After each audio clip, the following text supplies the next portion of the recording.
Bienvenidos una vez más a este podcast. El día de hoy tenemos un invitado, se llama Don Carlos Piedra, padre de un hijo trascendido, mi primo José Antonio. Hoy vamos a hablar de las etapas del duelo y el duelario, que no es lo mismo, ¿verdad? Exactamente. Muchas gracias por acompañarnos el día de No, hoy. doctor, muchísimas gracias por invitarme. Es un honor para mí acompañarte y acompañar a los amables amigos que nos miran a través de las redes sociales y de YouTube. Y saludarlos diciéndoles buenos días, buenas tardes, buenas noches, porque no sabemos en qué hora lo van a mirar. Y Sí. esperamos que sea muy edificante para ustedes, sobre todo los que están pasando por una etapa de duelo en estos momentos, y que es muy, muy importante conocer esas etapas que se viven en el proceso del duelo. Y sobre todo, y yo me enfoco en eso, en aquellas personas, madres y padres de familia, hermanos de un hijo trascendido. Todos los duelos duelen, valga la redundancia del Todos son término. diferentes. Todos son diferentes, ninguno se parece. Mi duelo no fue igual al de mi esposa Mayra, no fue igual al de mis hijos, de mis otros dos hijos, pero todos tienen una raíz en común, que son las 5 etapas Del duelo. en que nosotros vivimos el periodo del duelo, y que no tiene una fecha de inicio, como así tampoco tiene Un periodo una de tiempo. fecha de caducidad. Hay personas que se pueden pasar el resto de su vida en alguna etapa y entran en una fijación patológica de lo que es una de las etapas del duelo. El duelo como tal nunca es lineal, nunca. Nunca, Y no nunca es es... lineal. Es sinuoso. Yo no sé si ustedes han visto una serpiente cuando serpentea, que Ajá. hace así. Pues es prácticamente lo mismo en el duelo. Y vamos de adelante, atrás, en las distintas etapas. Bueno, uno tiene la idea de que siempre se empieza con negación, pero puede empezar de otra manera. Puedes empezar por cualquier otra, pero aunque el orden no altera el producto, sí se ha llegado a establecer por la doctora Elizabeth Klover-Ross, Ajá. una psicóloga alemana radicada en Estados Unidos, que ella Es- estableció ajá, las cinco las etapas. 5 etapas del duelo. Y ella, eh, después de haber fallecido, un discípulo suyo, el doctor Heinz, agregó una 6ª etapa que por ahí la podemos tratar, pero vámonos primero con, Con el orden de como estas decía el cinco, chavo, empecemos por el por el principio, principio. ¿verdad? No nos adelantemos. Ujú. Para mí, una frase clave en todo eso que las personas viven durante el duelo. Y es: el duelo no se supera, el duelo se acepta. Se aprende Es, a vivir con él. se aprende a vivir con él, se aprende a estar con él, lo abrazas y al final lo transformas de algo muy doloroso, de algo que te Afecta. dio una afectación muy importante en tu diario vivir y en tu existencia, a algo que sea realmente provechoso. Pero empecemos, como decíamos, por el Por el comienzo. principio. Y la primera etapa del duelo es la Negación. negación. Ahora, quiero hacerte una pregunta, doctor. ¿Cuál es el último duelo que has vivido? Perder un examen. Perder un Sí. examen. Ok. Horrible, ¿Hace horrible. cuánto? Hace como 6 meses, tal Hace vez. 6 meses. Sí. Bueno. Y así como el doctor da como una pérdida el no aprobar un examen, Sí, fue un fracaso. así hay duelo cuando perdemos una mascota, Ajá. cuando perdemos un par de zarcillos que nos gustaban mucho, cuando perdemos una lapicera que nos regalaron y que tenía un gran valor sentimental para nosotros, cuando tenemos una prenda que queríamos Ajá. mucho y tal Y vez se algún daña. familiar llegó y la tomó y se la llevó, y para nosotros todo eso significó una pérdida. Toda pérdida siempre nos va a acarrear la negación. ¿Por qué? Porque nosotros vamos a decir: no me lo puedo creer. ¿Cómo va a ser posible si estudié tanto, si hice tanto, si llevaba todo bien estudiado? No llegué a la nota mínima para avanzar. No, o no puede ser, seguro No lo puede calificaron ser, mal. no me lo creo, Ajá, no lo tenía entre ajá. mis planes. Esa persona que tiene una mascota muy querida, yo les llamo mis perrijos o mis perrigatos Ujú. o cualquier otra mascota que tú tengas, es indistinto. Este, y esa persona afronta de un momento a otro la muerte de esa mascota. Y no se lo puede creer y dice, no, ese veterinario está equivocado, ese diagnóstico que me dio no puede ser, yo no me lo creo, vamos a ir donde otro veterinario. Ajá, ajá. Y ni te digo, doctor, y ya tú lo sabes por experiencia, porque tú lo has vivido, ¿cierto? En la medicina, el paciente que por A o por B se hace los análisis clínicos y resulta que Sí, sí, los señora, ¿usted es resultados hipertensa? No, no. no son los mejores. Ujú, ¿Por qué? Porque puede ser un CA o un cáncer, como decía, usemos las palabras correctas, ujú. o un accidente cerebrovascular o lo que sea. Y tú vas a decir, no, ese especialista no sabe nada. Y coges al enfermito y ¡pum! Terminas en otra clínica. Y en esa otra clínica te Te vuelven vuelven a a decir lo mismo. confirmar el diagnóstico y te dan la prognosis y dicen, mire, sí, el pacientito es como se lo dijeron en el hospital tal. Y uno dice, no puede Tampoco ser. saben, ¿ah? Tampoco, no me lo creo. Yo creo que esos dos están equivocados. No los vuelvo a recomendar. Sí, sí, sí. ¿Por qué? Porque nos negamos a aceptar la realidad. Y te lo digo desde el punto de vista personal. Cuando tu primo José Antonio enfermó, yo fui uno de esos Usted padres vivió, de familia, vivió. yo lo viví en carne propia, el proceso de la negación. Yo decía, no, este doctor X, para no mencionar nombres, está equivocado.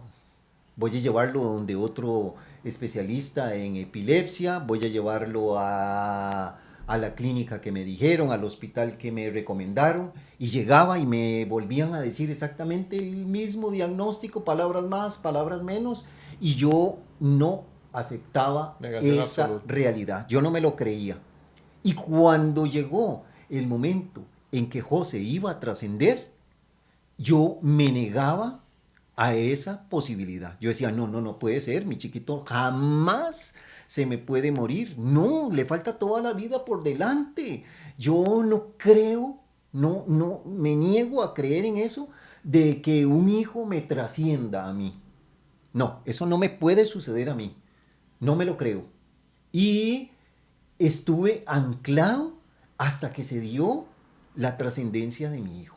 Yo me negaba a aceptar que mi hijo iba a morir.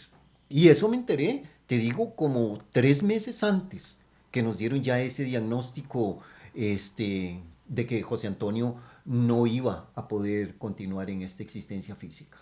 Y yo hasta el último día no me lo creía y guardé la esperanza de que eso no fuera cierto. Es un shock tan tremendo que vos vas al servicio religioso y vas al entierro, el otro es el Ajá, funeral, al ajá. entierro, y uno va como en automático. Entonces la gente, y ustedes lo saben, queridos amigos, la mayoría qué te dicen o hablan de ti y dicen, uy, no lo quería. Miren, Dave, pues es que está tranquilo, no se le nota, Ajá. parece como que no se le hubiera muerto el hijo. Y tú escuchas ahí, para acá y para allá, la murmuración. Pero es que caes en un shock tan tremendo que te niegas a aceptar esa realidad. Y llegas del cementerio y no te lo puedes creer. Mira, te cuento una anécdota. Cuando nosotros enterramos a José, que lo enterramos alrededor como de las 11 de la mañana, yo llegué del cementerio y le digo a mi esposa, vamos a hacer ejercicio. Y nos pusimos las tenis y nos fuimos a hacer ejercicio, como si no estuviera pasando nada, como si no Como si estuviéramos fuera un día. recién Ujú. llegando del entierro de mi hijo. porque nos anclamos y todavía pasamos como una semana en que nos negábamos a creer eso. Siempre llegábamos a la habitación, ver sus cosas y nos negábamos a que ya José no estuviese. Y eso es una etapa que yo se los digo a los padres de familia, a las personas que están en duelo, por la índole que sea, que si se anclan en esa etapa, busquen ayuda profesional. Porque de ahí arranca el éxito de todas las demás etapas. Ayuda religiosa podría ser, pero yo soy más, bueno, tú sabes, yo soy más lógico y me gusta más la ayuda profesional, aunque no niego la ayuda espiritual. Sí, Tienen que ir, una digamos, ayuda, un balance, sí, sí. pero yo soy más por mi pensamiento analítico de la ayuda profesional. La segunda etapa del duelo, que es el enojo. Pero no el enojo como nosotros lo conocemos, ¿verdad?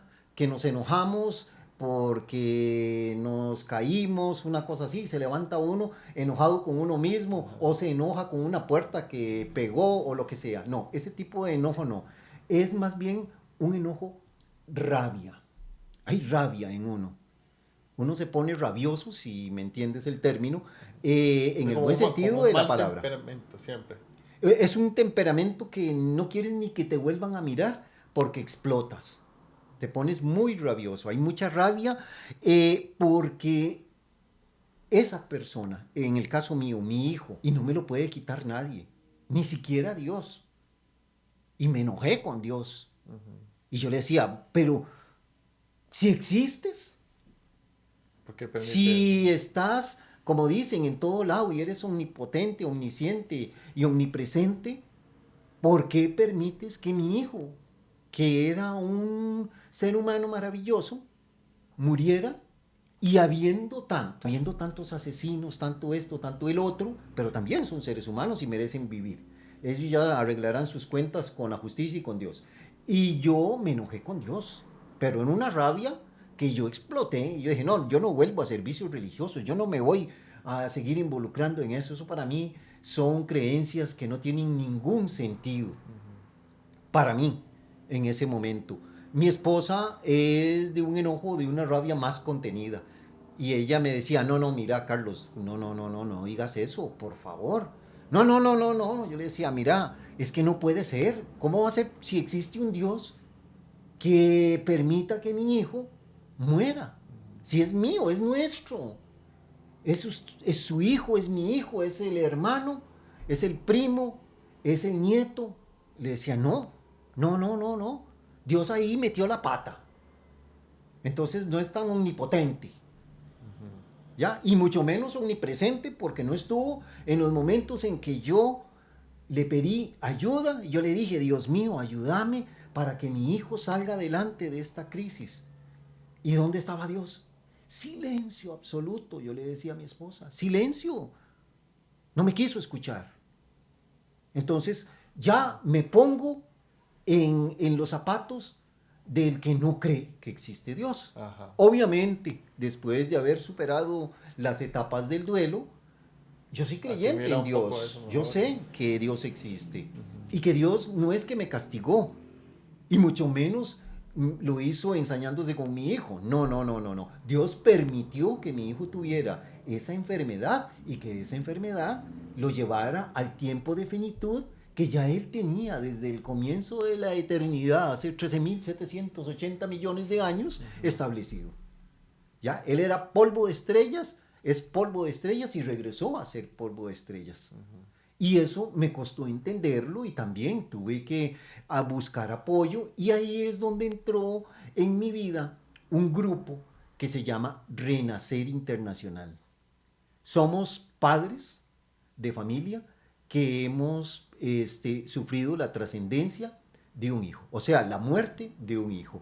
Y como pares buscamos ayuda en otros pares, en otros igual que han vivido la misma situación que nosotros. Entonces, recibimos un apoyo maravilloso de muchos países, de Argentina, de Chile, de Colombia, de México, de Guatemala, de El Salvador, gente maravillosa que nos mandaban tips, llamémoslo así, para que nosotros fuéramos aplicándonos en el día a día, en nuestra vida diaria, y poder avanzar Avanzar en las en etapas. las etapas del duelo. Y al día de hoy te puedo decir que funciona. ¿Por qué? Porque en este momento hay mucha gente En situaciones así. que están pasando por un duelo y no saben a quién acudir. Yo, como una parte de mi proceso de duelo, cada vez que me invitan a hablar del duelo, ahí yo estoy el primero. ¿Por qué? Porque si mis palabras le ayudan a una sola madre, a un solo padre, a un solo hermano, yo cumplí mi misión. Y a donde me inviten a hablar del duelo, ahí voy. ¿Por qué? Porque es parte de mi proceso de sanación en el duelo. Porque como te decía al comienzo, el duelo no se supera, el duelo se acepta. Y uno va por la vida y cuando llegan, ahora podemos hablar de eso, ciertas fechas, Ajá. ciertas celebraciones, Son más duras, más no te difíciles. creas, ahí está esa pequeña raspadita en la piel, en el Claro. alma, en el pensamiento, en el espíritu, que siempre te conmueve. Claro. Entonces, yo creo que el duelo es aceptarlo, no superarlo. Y es más, puedes estar en etapa del enojo y te regresas a la negación. Vas en un toma y daca para adelante, para atrás, para adelante y para atrás, para adelante y para atrás. Eso es Sí, muy ya importante. esta etapa del enojo te va a afectar el, el diario vivir y todo. Totalmente, totalmente. Las Uno relaciones queda sociales, todo se va a afectar. prácticamente desarmado. Y lo que sí pasa, y eso es muy, muy, muy importante, es que cuando estás en esas etapas, a ti te rodea mucha gente que te aprecia, que te quiere, que te estima, ¿cierto? Entonces, los primeros 3 meses casi que vas como en una alfombra. Estás viviendo el hecho, pero no lo resientes tanto. A partir del tercer mes, cuando ya todos vuelven a la normalidad, cuando tus amigos ya se alejan porque tienen sus Sí. propias Baja ese apoyo. necesidades, ese apoyo va al mínimo. Y entonces ahí es cuando estas etapas de la negación, del enojo y las otras 3 que nos faltan por Sí. conversar, empiezan a revolverte tu cabeza, tu mente, tu alma y tu espíritu. Eso no lo puedes evitar. ¿Por qué? Porque ya el abrazo, el hombro que te apoyabas para Sí, ya llorar, no lo ya no tienes. está. Regresó a su vida cotidiana y entonces te quedas tú, tu esposa, si eres casado, o tu compañera y tus hijos. Y ese núcleo, esa pequeña tribu, esa pequeña familia, es tu apoyo de ahí en adelante. Antes llegaban todos y todos te llamaban y todos te ponían el mensaje de WhatsApp y te ponían frases bonitas y frases alentadoras y todo esto. Pero, una vez que pasa ese tiempo, ya todo el mundo vuelve a su vida cotidiana. De Llegamos ir a a la, con a Dios. la negociación. Entonces, antes de que suceda el hecho, nosotros empezamos a negociar con Dios. Ajá. ¿Ya? Primero en el enojo no crees en Él, pero en la negociación sí, y entonces voy a hacer esto a cambio de esto. Entonces voy a rezar más, si eres de alguna Promesas, promesas. creencia, exactamente, de alguna creencia religiosa, o voy a ayudar a mis vecinos, y entonces te vuelves el que quiere salvar al mundo, ¿verdad? ¿Por qué? Porque estás haciendo una negociación diciéndole a ese ser superior, diciéndole a Dios, En su mira, afán si hago esto es porque quiero ser bueno para que no me pase esto. O voy a hacer aquí para que no me pase allá.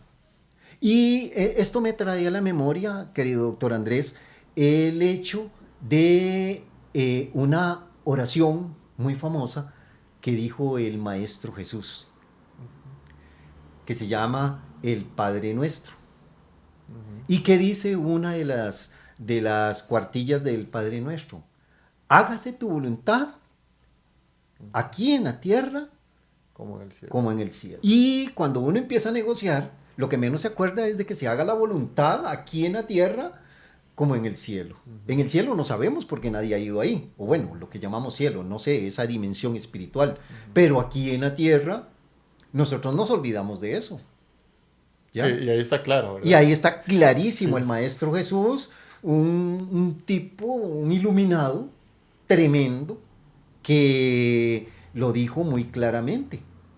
Cuando le dijeron, maestro, enséñanos a orar, ¿qué dijo él? Bueno, vayan a su habitación, a su corazón, y entonces ustedes dicen ahí, desde el fondo de su corazón, hágase tu voluntad, aquí, en esta tierra, en el reino de Dios, como en el otro reino espiritual.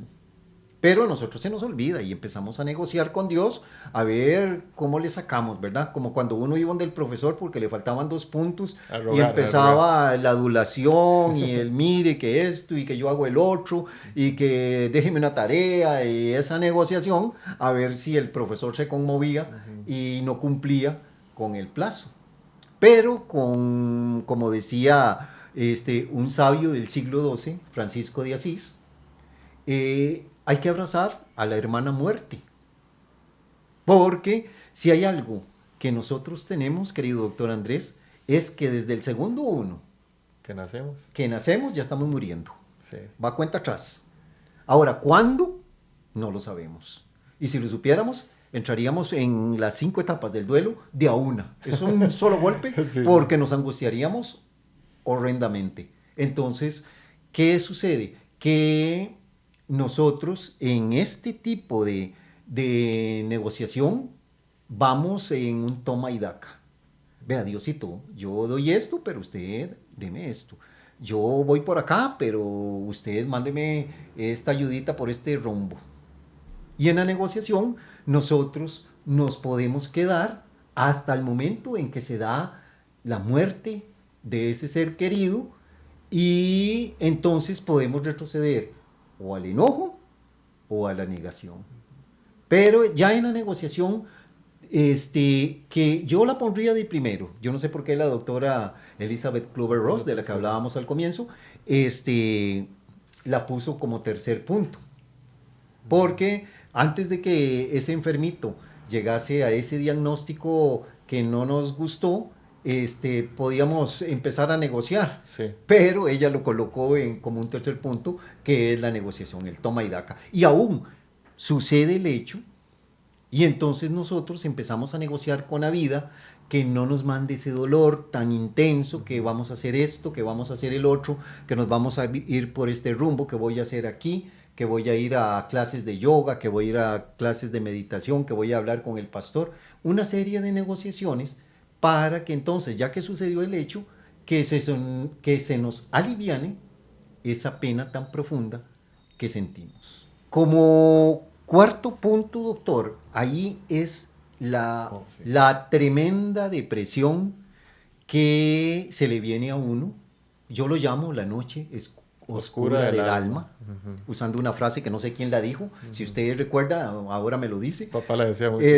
La noche oscura del alma. Pero ojo, es una depresión reactiva. Tú reaccionas porque se presentó ese duelo, se presentó esa muerte de ese familiar querido, de ese amigo querido, de esa mascota que querías tanto. Ese fue el detonante, digamos. Fue el detonante. Y en esa etapa, yo les digo a los queridos amigos que nos ven y que nos escuchan, puede durarse más o menos entre 3 y 6 meses. Si ya pasas de ahí, se te vuelve química, se te vuelve patológica.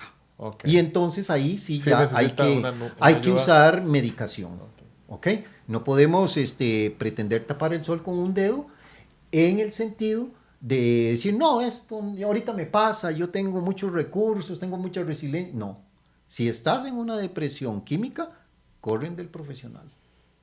Eso es importantísimo. Y en esta depresión reactiva, entonces sientes pesadez, pérdida del apetito, desinterés, insomnio, mucho sueño también. Sueño, y no te puedes concentrar en tus actividades diarias porque siempre está ese pensamiento obsesivo compulsivo de la muerte de tu ser querido, de tu mascota. Ese recordatorio constante. ¿Perdón? Ese recordatorio constante. Ese recordatorio constante que tenemos de la partida de ese ser querido.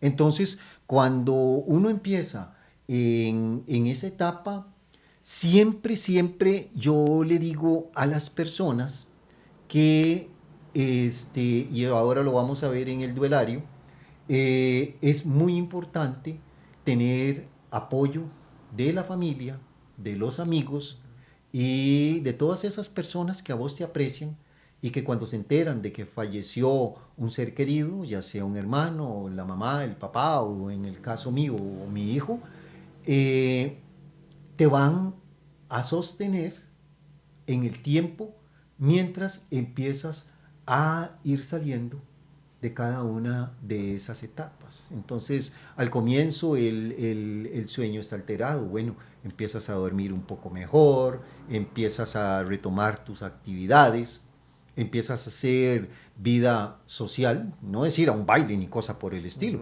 pero sí empiezas a retomar el ritmo de la vida que tenías, no igual a antes de, pero empiezas nuevamente a caminar por el sendero de la vida, porque la vida terminó para el ser querido, pero nosotros nos quedamos en este lado de la existencia y no podemos seguir constante en eso, sino ya se nos vuelve patológico.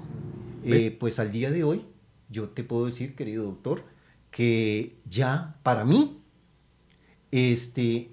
prácticamente llevo una vida normal, siempre honrando la memoria de mi hijo. Y te cuento algo, doctor Andrés. Yo, cuando murió mi hijo, la empresa me dio 15 días. 15 días fue lo que me dio la empresa para la cual yo laboraba en ese momento. Y te digo que yo a los 8 días regresé a trabajar. Por su propia voluntad. Por mi voluntad y eso a mí me sirvió de terapia, el mantenerme ocupado con la profesión para ir saliendo de esa depresión. Y ellos me decían, mis demás colegas y asistentes y mi secretaria me decían, mira, pero ¿cómo? Tomate los 15 días, anda, paseá, haz esto, no. O sea, no puedes estar en la porque ellos mismos eran parte de mi familia. Sí.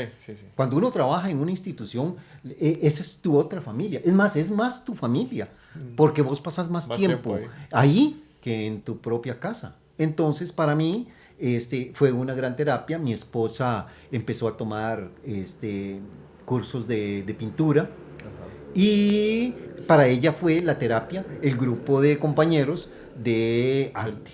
Okay. Entonces, eso nos ayudó a ambos.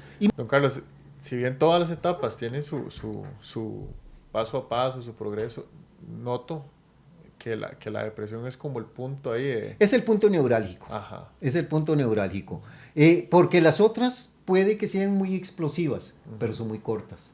La depresión es tal vez de las más difíciles porque es, como hablábamos y como dice tu papá muy acertadamente, la noche oscura del alma. Es donde uno se puede quedar anclado y yo tengo casos de amigas, de conocidos y de personas, madres y padres, que se quedaron ahí, se éculan y se mueren deprimidos, etapa, sí. Se mueren en esa etapa, ya se les volvió patológica. Primero era reactiva, obviamente, el golpe, la impresión, sí. Lo que tú no esperas, pero luego ya se les vuelve patológico y llegan las fechas significativas del mundo comercial y caen otra vez en lo más profundo de las garras de la depresión, doctor. Ahí es donde está el problema. Sí. Viene la etapa que para mí es más bonita, porque es la etapa de la aceptación. Que no es resignación, ojo, es aceptar que tu hijo, tu ser querido, tu mascota o lo que estés viviendo por ese duelo ya no está. La vida sigue, tienes que continuar, pero aceptando el hecho de que ya no lo vas a tener más como presencia física y como presencia espiritual va a estar contigo. Donde ya nadie te lo puede quitar. Ni la vida, ni, bueno, yo no sé si Dios o no, pero planteemos que ya nada te lo puede quitar. Está Sí, ahí. de hecho me llamaba mucho la atención que usted llama trascendió, es que Ujú. sí, me gusta mucho esa palabra porque él sencillamente no está en un plano físico, No, está en un plano espiritual. trascendió. Trascendió a un plano espiritual. Esa Yo, palabra me gusta mucho porque no es el término muerte, el término que es muerte, que es como, tan, ajá, sí, fuerte. fuertecito, sí. Sí, yo siempre digo muerte porque mi hijo se murió, pero en la medida en que ya voy tratando a las personas, yo le digo, no, mira, está bien, hubo una muerte física, no se Muerte puede física, sí. obviamente negar, pero él trascendió a ese mundo espiritual del cual yo soy un ferviente creyente y creo, respetando las creencias de cada quien y como lo miren, creo que en ese mundo espiritual, si se cabe, porque de allá no se sabe nada, pero tengo la convicción de que tal vez, mira que no digo, lo doy por cierto, pero tal vez podamos encontrarnos en forma espiritual, no física, Sí, pero en esa forma espiritual y reconocernos como supraconciencias, como energía, como esa parte hermosa que todos llevamos y que devolvemos en alguna medida al mundo espiritual cuando se nos acaba el tránsito de tener el polvo de estrellas compactado en lo que hoy en día somos. sí, Esa para mí sabe. es una de las partes más lindas, más hermosas de estas etapas del duelo que te decía, porque guardo esa esperanza, Sí. cierta o no, es mi creencia, Ujú. y respeto la de cada quien. Y yo sé que hay muchas personas creyentes, firmemente creyentes, y los respeto y los admiro. Y si ellos dicen que está en el cielo, bueno, yo no sé qué será el cielo, no lo conozco ni me lo imagino, pero bueno, si hay un cielo, pues ahí están sus seres queridos y hablan y dicen, bueno, allá nos vemos, aquí viene para allá y toda esa cosa. Y yo los admiro profundamente por esa fe que tienen en que se van a encontrar, allá nos miramos y toda esa cosa, ¿me entiendes? Sí, Eso es muy, muy, muy, muy importante. Y yo, desde mi óptica, desde mi perspectiva personal y desde mis creencias, este, tengo esa fe, tengo esa esperanza, no sé si real o imaginaria, de podernos encontrar mi hijo y mis otros seres queridos que han trascendido, como mi padre, mi madre y toda la parentela ahí para atrás, ujú, de volvernos a mirar, o por lo menos reconocernos como energía pura. sí, sí, sí, sí. Qué Eso es bonito, muy muy, bonito, muy, muy muy, bonito. muy importante para mí. El sexto punto, ese que la doctora Kluwer-Ross no incluyó, Ujú, pero que su discípulo sí lo incluyó, ujú. que es la reasignación. Reasignación, Sí. ese lo desconozco yo, la verdad. La reasignación ya cambia tu dialéctica. Antes era ¿por qué? ¿Por qué a mí? ¿Por qué esto? ¿Por qué el otro? Ujú. Entonces, gracias amigos, gracias a esa institución que te mencionaba hace un rato, Renacer Internacional, y a otras de otros países y de aquí de Costa Rica, amigos y pares, ya dejamos de usar el por qué y vamos para qué, ¿Para qué? el para qué. ¿Para Por- qué mi hijo trascendió? ¿Qué enseñanza me dejó? Ajá. ¿Qué hizo él que yo tenía que aprender en esta existencia? Y ese para qué es el leitmotiv para mí hoy en día de venir a estos podcasts, Ujú. hablar del duelo, el para qué. Mi hijo me dejó lo más grande que puede dejar un hijo o un ser querido a las personas que quedamos en este lado de la existencia. Me dejó una vasija de oro llena con la esencia de lo que mucha gente dice que es Dios, otros dicen que es el universo, otros dicen que es Jesús, otros dicen que es Buda, bueno, ponle el nombre que tú quieras, el amor. Mi hijo me dejó ese cáliz lleno de amor. Y ese amor yo lo tengo que honrar, lo tengo que reasignar y lo tengo que trascender. Yo lo he hecho haciendo esto que estoy haciendo hoy aquí contigo, hablando del duelo, diciéndole a otros pares que sí se puede, Sí se puede. que es posible salir del duelo y empezar a llevar una vida cuasi normal, porque como hablábamos al comienzo, el duelo no se supera, pero se acepta. Y otras personas lo hacen sembrando árboles, yendo los fines de semana a soltar globos con semillas para que vayan por el territorio nacional y una vez que explotan, caigan y germinen y haya árboles que lleven el nombre de mi hijo. Eso a mí me parece maravilloso. Otras personas lo hacen adoptando mascotas, teniendo, qué sé yo, gatos o perros y que los dan en adopción. Ese es el para qué. Mi para qué es este, hablar del duelo. Pero para otras personas puede ser muy interesante sembrar árboles. Entonces van por todo el territorio nacional y se llevan 30, 40 arbolitos en un almácigo y van y plantan y se llevan a otros pares y hacen el día de camping y llevan comida, comparten cada uno su historia personal, que son maravillosas todas. Yo me siento a escucharlos, no siembro ni un solo árbol, el único que siembro es el de José Antonio, pero igual te digo que es maravilloso, para mí maravilloso, ir a compartir con ellos, comer un gallo de salchichón y un vaso de refresco y estar charlando sobre cómo era el hijo de doña tal o el hijo de don fulano. Y de eso yo me retroalimento para poder luego hablar a otros y decirles, mire, sí se puede. Y es maravilloso porque el amor que me dejó mi hijo no se agota. Mientras yo esté vivo, ese amor no se agota. Trasciende, ¿no? Trasciende. Y yo lo reasigno haciendo esto que estoy haciendo hoy contigo. Me parece maravilloso y gracias nuevamente, doctor Andrés, por invitarme, por tomarme en cuenta para hablar de esto que a mí me apasiona y que me llena tanto, de ayudar a otros diciéndoles, sí se puede.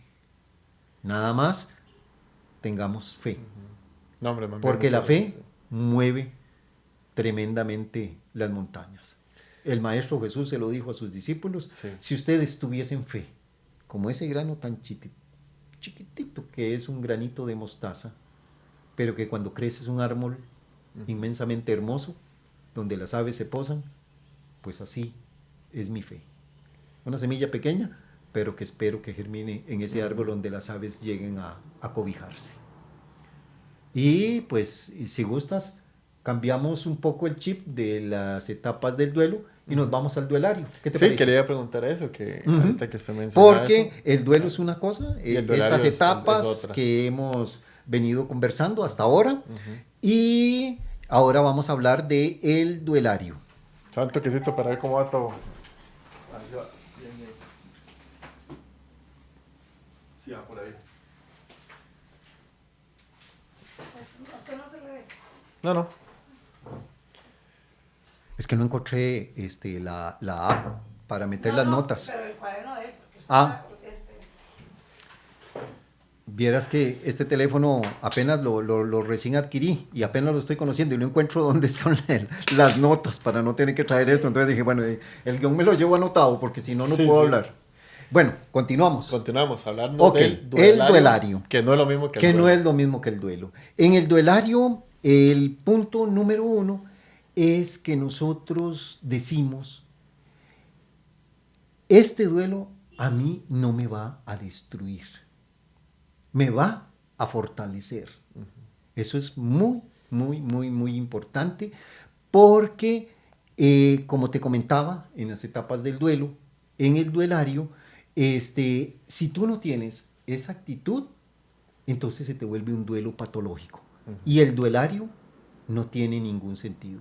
Pero desde el momento en que tú dices, este duelo a mí no me va a destruir, sino que me va a construir, me va a dar una nueva perspectiva de vida, me va a hacer una mejor persona, me va a hacer un mejor empleado, un mejor trabajador, un mejor profesional, entonces en esa medida el duelo más bien te hace trascender. Es como un recordatorio. Es un recordatorio exactamente. Ajá. De que aunque hemos vivido las etapas más dolorosas de las etapas del duelo, pero que ese duelo nos va a dar el impulso para, ya no porque, sino para seguir adelante en la vida y hacer una vida lo más normal que llevabas antes de. Eso es muy importante que nuestros queridos espectadores lo tengan presente. El duelo no destruye. El duelo, como decíamos al comienzo, se asume. No, el duelo nosotros lo vamos a tener siempre. Pero él no va a determinar el rumbo de nuestra vida.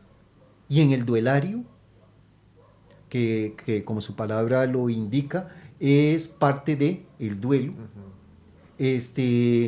no nos va a llevar a autodestruirnos o a autolesionarnos en virtud de, sino más bien nos va a fortalecer para seguir adelante con una vida cuasi normal. Sí, qué importante, porque de no tener este duelario podríamos retroceder. Totalmente, y podemos volver, como te decía, a las etapas del duelo, que es un adelante, atrás en las distintas fases de lo que es el duelo. Como segundo punto, mi querido doctor, al mejorar nosotros nuestros hábitos,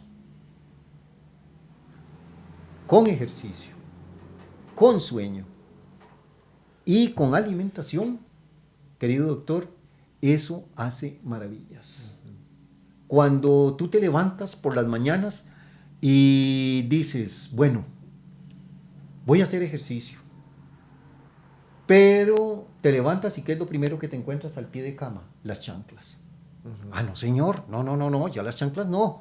Usted deje las tenis, que sea su recordatorio de que voy y salgo porque salgo, ¿verdad? Nada importa que llueva, nada importa que truene, nada importa que nieve. Es más, puede estar pasando la inundación, pero usted sale a trotar o a hacer ejercicio. Eso es muy importante, porque el ejercicio, ojalá al aire libre, o si vas a un gimnasio a hacer pesas, a hacer anaeróbico, te mantiene la mente ocupada. Entonces no estás pendiente de lo que te sucedió. Eso por un lado. Lo otro, el sueño. Una persona que a mí me diga que duerme 3 horas y se levanta chirotísimo, está mintiendo. Sí, no es posible. No. Uno se levanta agotado, se levanta de mal humor, se levanta con todo menos vital. Si tienes un sueño reparador, 7, 8 horas, si tampoco de irte a 12 horas, no, tampoco así, pero entre 7 y 8 horas, que es lo normal que se recomienda en medicina, perfecto. Duermes bien, te sientes bien, estás maravillosamente bien durante todo el día, con energía, ese carburante de ir haciendo las cosas una a la vez, no llenándonos de actividades, pero sí una cosa a la vez. Y sobre todo la alimentación. Prohibidísimo, los dulces. Tú sabes que el azúcar es el chupón psicológico de todos nosotros. Sí. ¿Cierto o no? Sí, Qué rico una torta de chocolate, un queque de moca, aquel dulce, aquel chocolatito amargo que tanto nos gusta, aquel licor cordial que nos encanta tanto para después de la cena. Sí. Y todo eso es azúcar. ¿Y qué hace la pobre célula con ese exceso de azúcar? Te convierte en diabético. ¿Y qué pasa con el diabético? Si no se cuida, va a hacerle compañía más rápido a su deudo. Entonces, no. Evitemos, comamos sano. Tengamos una dieta adecuada. Más si ya somos personas grandes, como en el caso mío. Mira qué lindo lo dije, ¿verdad? No dije que ya soy de la tercera edad, pero sino grande. Todavía me siento un muchachillo mentalmente, pero los años no pasan en balde.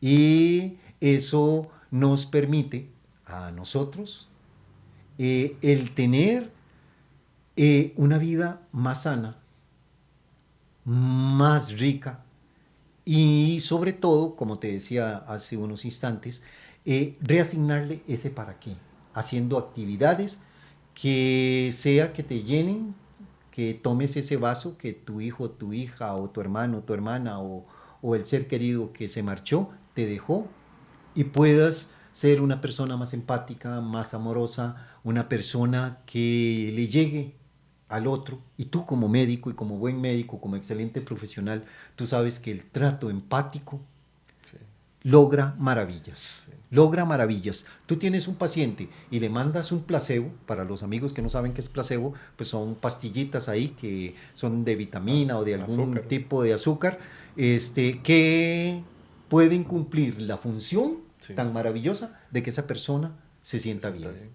Entonces, en esa medida, pues nosotros debemos de tener esa actitud de empatía, de amor, de solidaridad y no solamente nos ayudamos nosotros haciendo el bien, sino también a otra otros persona. que lo necesitan.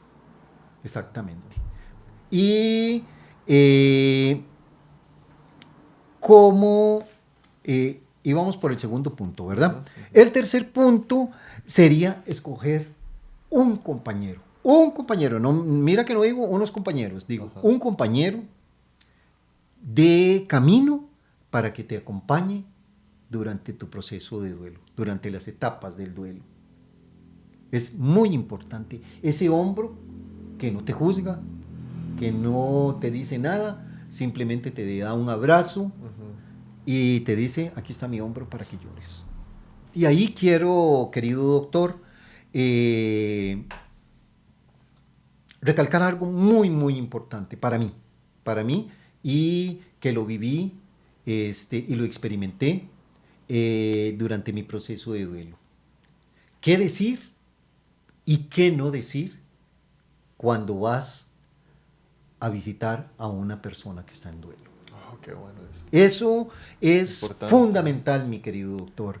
Mire, si a usted le mandan un mensajito, y yo agradezco los mensajitos por WhatsApp o por Messenger o por Facebook, bueno, por donde sea, por cualquier red social, vuela alto. Muchachos, si yo me paro de puntillas y me mareo, ¿cómo voy a ir a volar alto? No sé ni a dónde, porque no conozco. No, eso no existe. No, ese vuela alto. Mire, si hay algo que a mí me ponía enojado, Ajá. y no era por enojo del duelo, sino enojado. De verdad. Ya tienes a tu hijo que vuela alto. Ay, no, nada de vuela alto. Mi hijo trascendió, murió, pero él no tiene por qué estar volando alto porque ni siquiera licencia de piloto sacó. Así es que no puede volar alto. Eso me parece una situación realmente contraproducente en una persona que está tratando de salir del duelo. Dos, mucha fortaleza. Te acompaño en tu dolor. Frases cajoneras, frases Sí, típicas, que típicas, son sí. vacías, Bueno, que tú dices, pero ¿para qué me dice que mucha fortaleza? ¿Esta persona acaso sabe cuánta fortaleza tengo yo para estar pasando esto? No me venga con mucha fortaleza. A mí no me digan mucha fortaleza. Y te acompaño en tu dolor. menos, eso menos. Mire, No sabe. le da la espalda a usted y ya está pensando en el baile de la noche o la juerga que se va a ir a tomar las cervezas. ¿Cómo que te acompaño en tu dolor? Si te acompañara en tu dolor, se queda contigo. No. Simplemente, si no sabes qué decir, no digas nada. Simplemente puedes llegar donde la persona y decirle, mira, aquí estoy para lo que necesites. Si querés llorar, aquí está mi hombro. Si querés un abrazo, aquí están mis brazos. Nada más. Sencillo y honesto. Sencillo y honesto. No se ponga a inventar que huele alto o que mucha fortaleza o que lo acompaño en su dolor. No, esas cosas no existen. Es mejor ir y ser empático. Mira, a mí llegaban muchas amigas que me conocen y saben de mi carácter y de mi manera de pensar y simplemente me daban un abrazo. Pero en ese abrazo me estaban diciendo muchísimo más Sí. que si me hubieran dicho mil palabras, frases sí, sí. cajoneras y clichés. Sí, sí, sí. Que eso más bien lo que hace es que molesta. Y no mandar mensajitos, yo los respeto y pues los agradezco en alguna medida. El Señor necesitaba un angelito. No, Dios no necesita angelitos para nada. Eso es mentira, eso no tiene ni pies ni cabeza.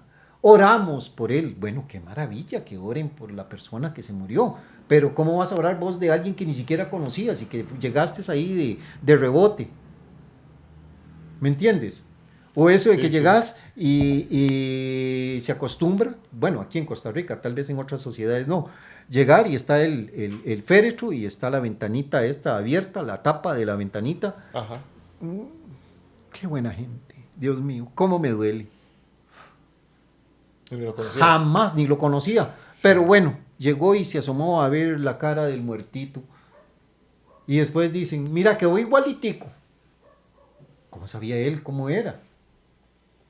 Se dio cuenta que le metieron algodones y toda esa cosa para dejarlo presentable. No. Esas cosas a mí no me llaman la atención. Respeto a las personas que lo hacen, respeto a las personas y las quiero y les agradezco en gran medida que digan esas frases cajoneras, pero les agradezco. Pero si me las pueden evitar, también se los agradezco más. Eso, mi querido doctor, lo digo desde un padre que tiene un hijo trascendido. Cuando vayas a un lugar, vas a presentar un respeto al doliente, pues simplemente le das un abrazo. Un abrazo sincero. Y ya está. Exactamente. Que sienta tu energía y listo. Ya, simplemente con eso le das el abrazo y si quieres te marchas, si quieres te quedas por ahí y listo. No más. No hace falta más.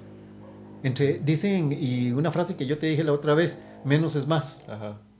Eso, menos es más. Eso es muy importante en el duelario. Bueno, y se me quedaba un compañero de camino, que ese era el punto que te hablaba. Siempre escoge a alguien que sea una persona íntima, empática, amorosa y que te conozca de mucho tiempo. Que lo que llamamos nosotros popularmente el compinche. Ese que llega y que te habla y que te dice las cosas de frente. Ese es un estupendísimo compañero de camino para lograr superar las etapas del duelo. Ese que lo llamas, mira, me siento aquí, estoy allá. Ese. Sí, claro, ya voy y llega. Hagamos un cafecito y me contás qué es lo que te pasa. A la hora que sea, en el momento que sea y cuando sea. Ese es compañero de camino que es muy importante tenerlo. Lamento muchísimo, muchísimo las personas que viven muy aisladas y que tal vez no tienen ese compañero de camino. Porque la pareja, obviamente es tu pareja, no es tu compañero de camino. Es tu compañero de camino en otras instancias, eso sí. Pero si los dos están pasando el duelo, no puede ser tu compañero de camino. ¿Verdad? No. Tiene que ser, eso lo gestionas tú en otras etapas que se habla del duelo, que luego tal vez en otro podcast podemos conversarlas, pero que ahora que estamos hablando de lo básico, sería muy importante, doctor Andrés, escoger ese compañero de camino. Que no es la pareja. Que no es la pareja, que no son los hijos, sino alguien que sea ajeno a la situación, porque va a ver las cosas desde una perspectiva distinta y te puede aconsejar desde una perspectiva diferente a lo que tú piensas que él te va a decir. Muy, muy, muy, muy importante, mi querido doctor. Como punto número 4 en el duelario es escribir un diario. Yo lo hice, yo los tengo ahí, tengo como 4 diarios. Me compré los libritos estos de diario y escribí todo lo que sentía, todo lo que me molestaba, también todo lo que me alegraba, todo lo que quería hacer, el para qué. Y ya dejé atrás los por qué. En las primeras páginas estaba cargado de por qué. Me gustaría saber un poquito de usted, don Carlos. ¿Quién soy yo? Bueno, no soy muy afecto a hablar de mí, pero así una pequeña pincelada de quién soy. Bueno, yo soy licenciado en optometría y óptica, graduado en la Universidad de Costa Rica. Para mí un honor ser hijo del alma mater más grande de nuestro país. Saqué una especialidad en prótesis oculares en la UBA, en Buenos Aires. Y luego de muchos años de ejercer, me dio la curiosidad por los lentes de contacto. Entonces fui a Colombia y hice la especialidad en lentes de contacto en la Universidad de La Salle. Entonces soy también hijo de la UBA y lasallista, 1000%. Muy, muy gratificantes todas las ramas de la profesión que yo ejercí. Tal vez en otro momento y en otros podcasts podamos hablar de prótesis oculares y podamos hablar de lentes de contacto en sus distintos tipos que existen al día de hoy en el mercado.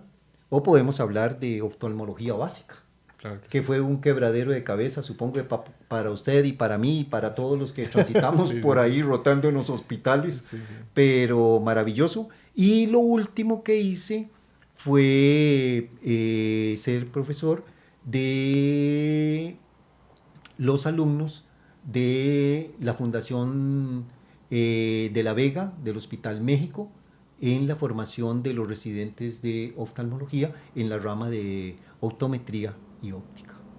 Y eso es todo, más nada. Y 43 años de vida profesional. A Dios gracias, y ya pues hoy con 6 años de pensionado. Disfrutando de la pensión. Pues, ¿qué te digo? Más que disfrutando, viviéndola. Viviéndola. Eso. Sí. Oye, ¿usted de dónde es oriundo realmente? Yo soy oriundo de Cartago. Ok. Nacido en Cartago, como decimos allá, soy cédula 3, hijo de paperos, porque es nuestro producto insignia. De hecho, nos llaman los paperos, o hijo de la ciudad de las brumas. Ajá. ¿Y usted en su año de internado, se hizo un año de internado? Ajá. Y lo hizo aquí en Pérez Celedón. Fue donde sí, señor, en el Hospital Escalante Pradilla, y con la que hoy es mi esposa, exactamente, como secretaria. Fue una experiencia maravillosa, y pues luego me casé con ella y me quedé viviendo aquí hasta el año 83, que emigré a San José, porque la situación después del terremoto de Pérez Celedón se había puesto un poco complicada, y preferí emigrar. Y allá hice la mayor parte de mi carrera profesional. Bueno, me gustaría dejar esto de un poco de su vida, tal vez para otro podcast. No hay ningún problema, mi querido doctor. Estamos para servirte, y las veces que yo te pueda venir y hablar, conversar con el doctor Andrés, me parece maravilloso. Ha sido una experiencia lindísima. Espero que a nuestros amigos que nos miran y que nos escuchan les sea de mucha utilidad todo lo que hemos podido tratar aquí sobre el duelo y el duelario. Bueno, ha sido un tema bastante interesante. Espero que, como decía don Carlos, le sea mucha ayuda para muchos de los que nos escuchan y nos ven. Y bueno, don Carlos, de verdad que le agradezco. Encantado, mucho doctor. Tema. Ha sido un honor para mí el venir y el estar contigo en este momento. Muchas gracias. Hasta luego a todos.